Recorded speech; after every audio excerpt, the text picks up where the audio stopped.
Welcome to This Week in High School Sports. I'm Teresa Whipple here with Steve Willits, and we've got a lot to talk about today. We do indeed. Quite a few sports activities going on.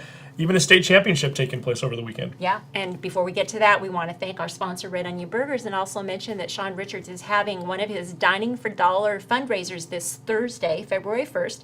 The beneficiary is going to be the family of Deputy Daniel McCarthy, who sadly lost his life in a police incident a few weeks ago, and the family is going to receive 25% of the sales and 100% of the tips from Thursday. So stop by anytime during the day or make a donation if you even don't want to eat, but it's all to go toward the family. So Steve, let's talk about what's going on. Yeah, we might as well start with basketball. It's becoming that time of year where we start to watch the standings a lot and we scoreboard watch a lot in the evenings.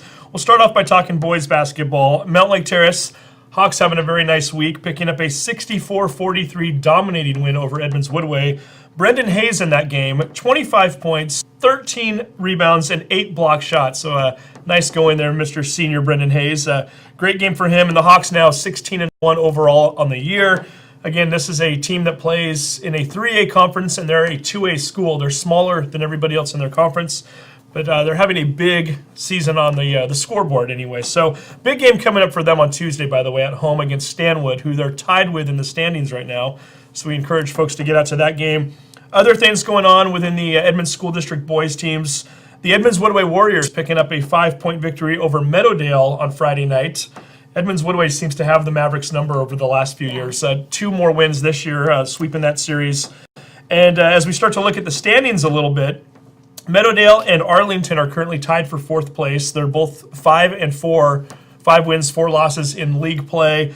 Top 4 teams get an automatic bid into the district playoffs. There's an outside chance that the 5th place team may also get one too, depending on what happens with some teams up in the north end of the state. So that's kind of a big deal. Edmonds-Woodway is a half game behind those teams. They're 5-5, and again, they would have the tiebreaker over Meadowdale. So Warriors are right in there too. And then Linwood's in 8th place right now, and the top 9 teams get into districts in some way, shape, or form. There's a play-in week next week where teams will have one game to play into the league and into the district tournament if they finish 5th or 6th place through 9th place. So this is all kind of vital right now, and it's a big deal. Some of the key games coming up this week. Edmonds-Woodway will host Everett High School, another team that's in 8th place tied with Linwood. They host them on Tuesday night. Linwood has road games this week, but very winnable games. They play at Marysville-Getchell on Tuesday, and then they go to Everett on Friday night. And so a big game coming up there with Everett, a team they're tied with. And then Meadowdale, they have a tough road, but they're going to be playing at Marysville-Pilchuck on Tuesday, at Stanwood on Thursday. 2 of the better teams in the league, so that might be a tough task for the Mavericks, but if they can even get one of those games, that would go a long ways for them getting into the having that automatic berth into district. So we'll keep an eye on those things as the season progresses or as the week goes on. And then we'll shift our attention now to the girls basketball. Much like Mountlake Terrace, their boys program, the Edmonds-Woodway girls have dominated this year, and they continue to do so. 9-1 in league play, 16 wins and 2 losses overall. They're in 2nd place right now in Wesco and looking to clinch that spot here as the week goes on. Linwood is in 7th place, and speaking of Linwood, we're going to give our first Player of the Week award out right now, courtesy of Action Jackson Plumbing. Amaya Kirkman, the sophomore for the Royals, she had 19 points in a win over Mountlake Terrace this week. So for that effort, we're going to give Amaya our Action Jackson Plumbing Player of the Week award. So congratulations to her. Her Linwood Royals, as we mentioned, they're in 7th place. Meadowdale is tied for 9th. Again, you have to finish in that top 9 to even have a chance to get into the district playoffs. So big week coming up for those 2 teams, as well as Meadowdale takes on a winless Marysville-Pilchuck team at Meadowdale on Wednesday night. So certainly a opportunity for them to pick up a victory. And then they have Stanwood at home on Friday night, one of the top teams in the league. So if you're a Meadowdale fan, get out there on Wednesday night. A better chance to see a win, and a win that they much need at this point. And then Linwood has home games twice this week against Marysville-Getchell on Wednesday and against Everett on Friday. 2 teams that they're very comparable to, and they could potentially pick up a couple more wins and increase their standings and where they are looking to seed going into that district tournament, which starts in a couple weeks. So a lot going on in the basketball front right now. Yeah, a lot of things that could have some future predictions coming true this week, right? With things going on. Yeah, as we start to kind of look ahead, and I know every couple of days now, I find myself going through the brackets and seeing who Yeah. projects where and which games may or may not play out, and it's just a fun time to follow high school basketball. Yeah. Well, I hope you get a chance to get out to those games this week, and let's talk swimming. We're going to talk swimming. The Edmonds School District Championships took place over the weekend. Not a big surprise here. The Edmonds-Woodway Warriors, as a team, winning their 4th consecutive Edmonds School District Championship. One individual who had 2 first-place finishes in individual events. Anthony Edwards, he took the 200 freestyle and the 500 freestyle. Meadowdale finished in 2nd place, and a swimmer who we had in studio just a few weeks ago, Sean Winley, not only did he win 2 individual events, but he also, in one of those events, set an Edmonds School District Championship meet record. That was in the 100 butterfly, finished with a time of 53.4 seconds. Previous record held by another Meadowdale alum, Chris Flynn, who was there 4 years ago. And for Sean's efforts, once again, we get out the shirt. Dun, dun, dun, dun. For Sean Winley, setting a district record, or an Edmonds School District record, we're going to give him our Action Jackson Plumbing Player of the Week t-shirt. So we'll get that out to him and hopefully have pictures of Sean and Amaya wearing their shirts in the future. Hey, while we're at it, let's talk about a former Player of the Week award. We'll put a picture up here right now. Kyrie Armstead, we gave him the award a couple of weeks ago. Finally got out to give him his shirt. So there's a picture of Kyrie holding up his t-shirt, and congratulations to him on picking up that t-shirt.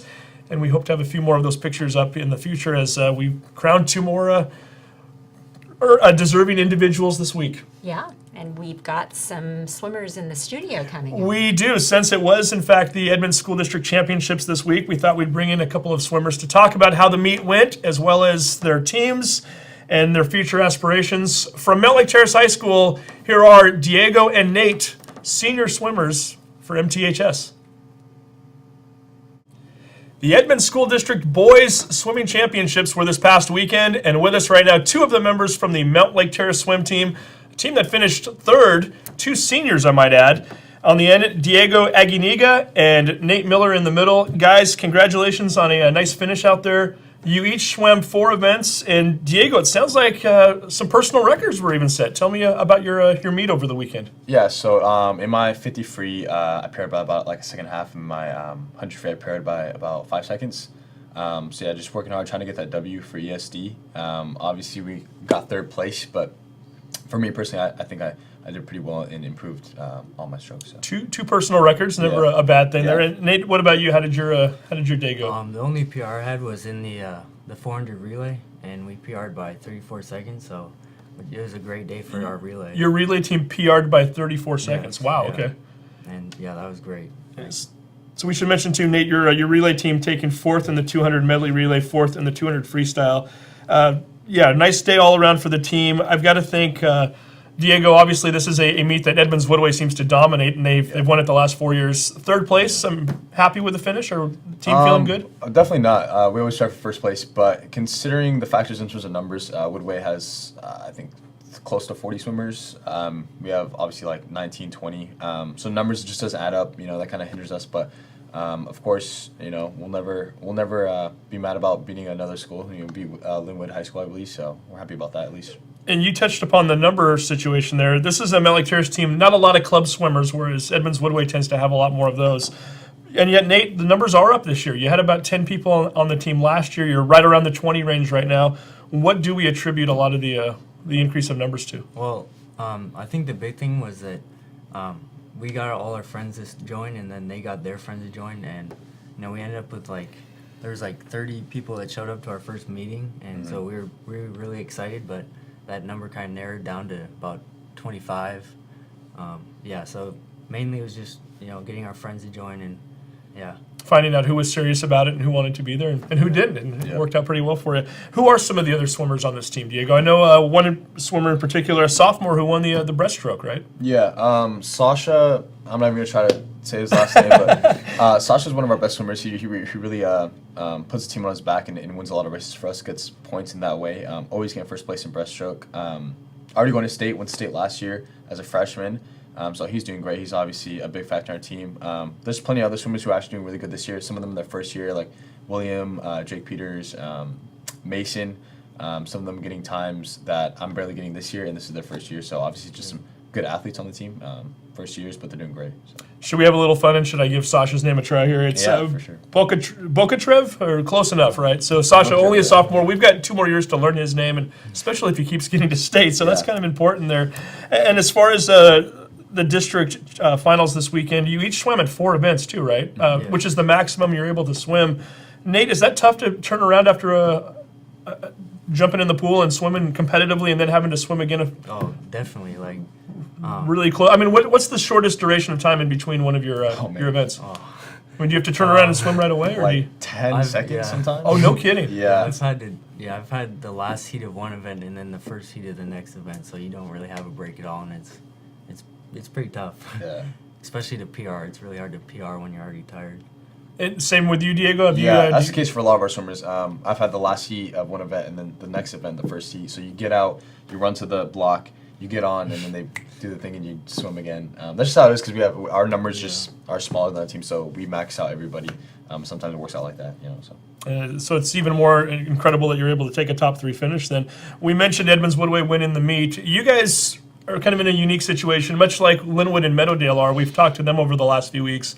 Mountlake Terrace and Edmonds-Woodway share a team. You share a coach, pool time. You tend to go to the same meets together. What has that experience been like? Nate, I'll start with you. Does it feel like one big happy team? And Yeah, definitely it is. We've known a lot of the guys on the Woodway team since middle school, and getting to swim with them now is a lot of fun. And you know, we like all the captains. The captains are really cool for Edmonds-Woodway, and just a lot of fun to hang out with the team.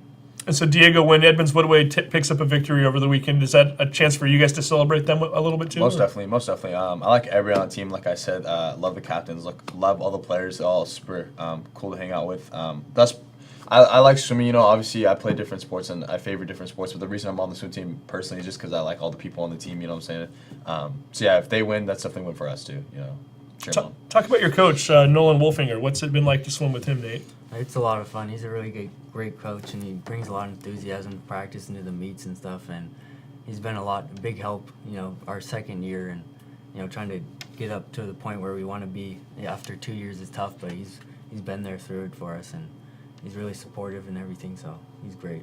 Diego, do you have anything to add to that? And maybe should we mention other coaches too? I know it's not just Coach Nolan, right? Yeah, so Nolan's great. Appreciate him. He really takes the time to say like, hey, I know you guys have small numbers, but we're going to do our best to try and win some meets. He's had that attitude all season. We also have Michael. He's kind of more helps us, the Terrace team. He's more centered on us, as well as Emily. Those 2 coaches are amazing too. They're assistant coaches, really good at helping us with our strokes and helping us get better in swimming. So yeah, they're cool too. Very nice. So it's interesting. I look at the schedule now. The regular season is behind us. You're now looking towards trying to get to state. There's a last chance meet at Snohomish on Thursday for folks who are still trying to get qualifying times to get to districts. Districts the following week, and then state. Where do you guys kind of fall into everything right now in terms of what have you qualified for? What do you need to do to qualify for certain events? Nate, maybe I'll start with you. Are you and your relay teams, are you already qualified for districts? Yeah, we're already in districts just because each team gets to send a certain amount of relays to districts. And then I have one more event, the 100 backstroke for districts. So I don't think I will be swimming for JV champs, but I might be. Just because I think I already have 4 events in districts, but. And what does your relay team or your backstroke need to do to get to state? Is that a time thing? Is it where you've placed in terms of at the district meet, or what do you need to do to get to state? Well, for our relay, we're about a little over 3 seconds off of our time lot that it was last year, and the last year's team went to state, got allocated, and so we're thinking that if we can drop 3 seconds off of our time, then we can get allocated to state again. And so allocated essentially means if not enough teams have a qualifying time, then it's kind of the next teams in order of their stuff. Okay, so very interesting. Now, what about you, Diego? Do you need to still get some of those times down to qualify? Yeah, for sure. I'm already in districts for 2 relays, I believe, but I definitely want to go to districts for some personal times, some personal strokes. So I'm just working towards hopefully getting allocated. I think a lot of my teammates, a lot of the teams going to get allocated just because we're all like right there, really close to the times, but not necessarily fast enough to beat those times. So yeah, I'm hoping to be there for 50 free, 100 free, see what happens. And we mentioned again, last chance will be on Thursday. Are both of you going to be at the last chance? I'll be there. He might not swim just because he already has enough to swim at districts. I'll be there though, but. And then the following week, this is where things get interesting too, and kind of going back to the whole dynamic with the Mountlake Terrace and Edmonds-Woodway team. You guys are a 2A school. Edmonds-Woodway is a 3A in terms of classification. So you guys then branch off and you go to Anacortes for the districts on February 9th and 10th. They're going to be over at Snohomish competing in the 3As. Right. Is that going to be kind of a unique situation? And how does that work in terms of the coaches? Where does Coach Nolan go and where do the other coaches go? Well, how we did it last year was Coach Nolan went with one team the first day of districts, and then the other coaches went with the other team, and then we switched the next day. So Nolan went with the other team the next day. I assume that's how we're going to do it again this year.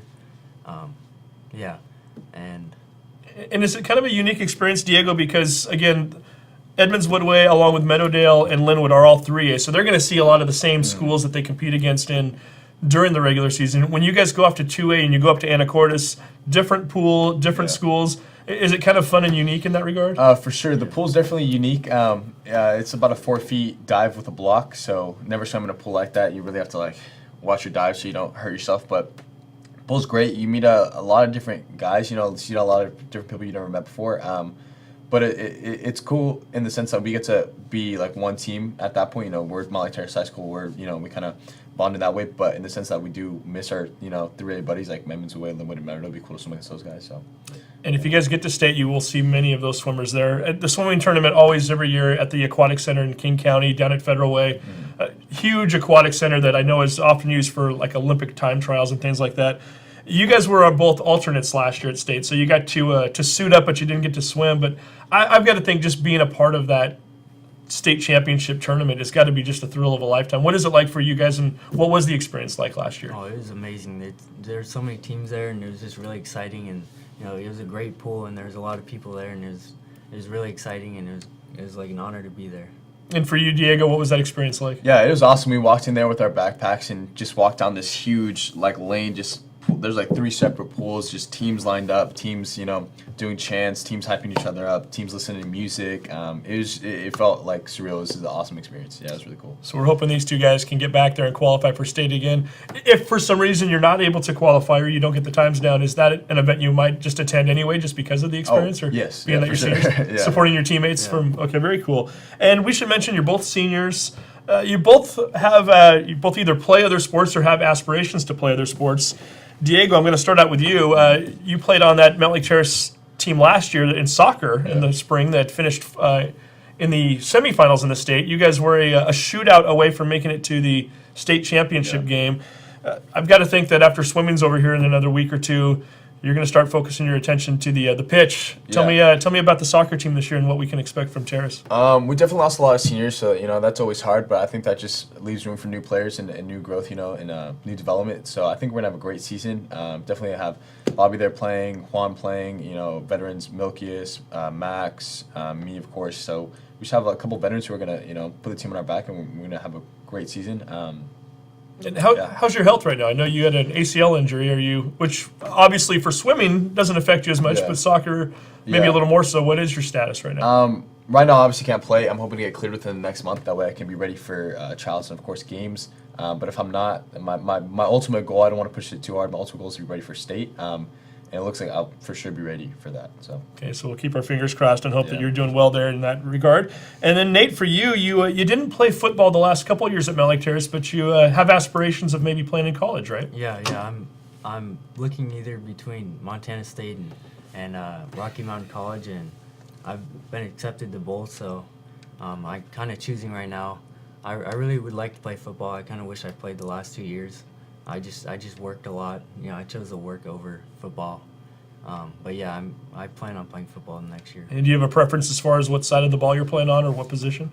Well, I played running back and safety mostly, and I think I'd rather play running back just because I like running the ball more. Very nice. And then as far as keeping busy at school, Diego, I understand you're a member of the Latino Student Union. Tell me a little bit about that and how often they meet and how large of a group is it? Yeah, so Latino Student Union, we meet on Thursdays. Regularly it's about a group of 10 to 12 students, sometimes 30 to 40 depending on what type of events we have. So sometimes we'll have speakers come and speak about what it means to be Latino and just talk about how their upbringing within America is. Cool stuff like that. We hang out, do some charitable events, help out cleaning up some parks and stuff like that. So yeah, we meet every Thursday, and it's really cool. I love it. Yeah. Very nice. Good for you. So again, these guys are active at school. They're active in the classroom. They're active in the pool, and hopefully they'll be doing so for at least a few more weeks here. Nate, Diego, congratulations on a nice weekend at the Edmonds School District Championships, and best of luck to you in districts and hopefully down in Federal Way in a couple weeks. Thank you. Thank you. Appreciate it. Well, good luck to all the swimmers. Yeah, no, this is a big time for them too. I mean, again, when you've got guys like Diego who still have that last chance to qualify for an individual event, or the other guys that are going to districts, getting down to the state finals down in Federal Way is a big deal. Again, it's just that aquatic center is something else, and just to be able to say you were there is a huge accomplishment. So a big couple weeks coming up for those guys. Yeah, it is. I've been to that state swim meet before, and it's an amazing place. Lots going on. Indeed. Yeah. All right. Well, let's talk wrestling, and Edmonds-Woodway did it again. Yeah, surprise, surprise, right? The Edmonds-Woodway Warriors, their fourth consecutive Wesco 3A South title. They wrapped that up earlier this week with a 48-21 win over Shorewood, who I believe was previously unbeaten in league. And so the Warriors, again, they just keep pitting guys and keep rolling right along. They've got districts to look forward to coming up next week at Shorecrest. That's next Saturday. Should also mention the Mountlake Terrace wrestlers will be partaking in a district of their own since they're 2A, and they're going to be heading to Cedar Crest High School in Duval for that.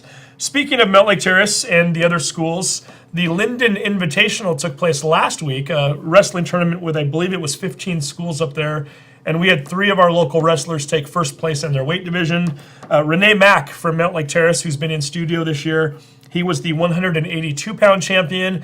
And then we had a couple of Meadowdale wrestlers finish first in their categories. For the 132 pounds, it was Aria Zare, and then for the 170-pound category, Ben Juan. So congratulations to Ben, Aria, and Renee, all for taking first place up there. Again, a lot of wrestling still coming up. As speaking of cool state tournaments, Matt Classic in the Tacoma Dome coming up in the, I guess it's the third weekend of February. So those 3 guys definitely, along with some of those Edmonds-Woodway wrestlers and others, with solid opportunities coming up here in the future to get through districts and hopefully into the Matt Classic tournament. Very good. Well, is that all we have to talk about today? We had state championships over the weekend too. Cheer. We're gonna talk about cheer for a moment. Yeah, how could I forget? 2 of our schools down at Battleground, Washington, to partake in the state championships, and they both placed. So we want to mention them. The Meadowdale Maverick cheer squad finishing in 3rd place in their category, 3rd in state, just behind Eastside Catholic and Mount Si. So not a bad showing for the Mavericks at all. Nice save by me there. And then the Linwood Royals, they took 7th place in their category. We had the Royals in here last week. We found out after the fact that after all the qualifying was said and done that their particular category, because that's how they do it in cheer, was the largest in the entire state. So they had quite the contingents of schools to go through, and they took 7th. So nice job by the Mavericks and the Royals in Battleground, Washington. I can't believe we already have one state championship in the books already. We do, and more to come. So. Yeah, that's right. Okay, well, we'll keep you updated next week on how everybody does, and enjoy your week, everyone. Take care.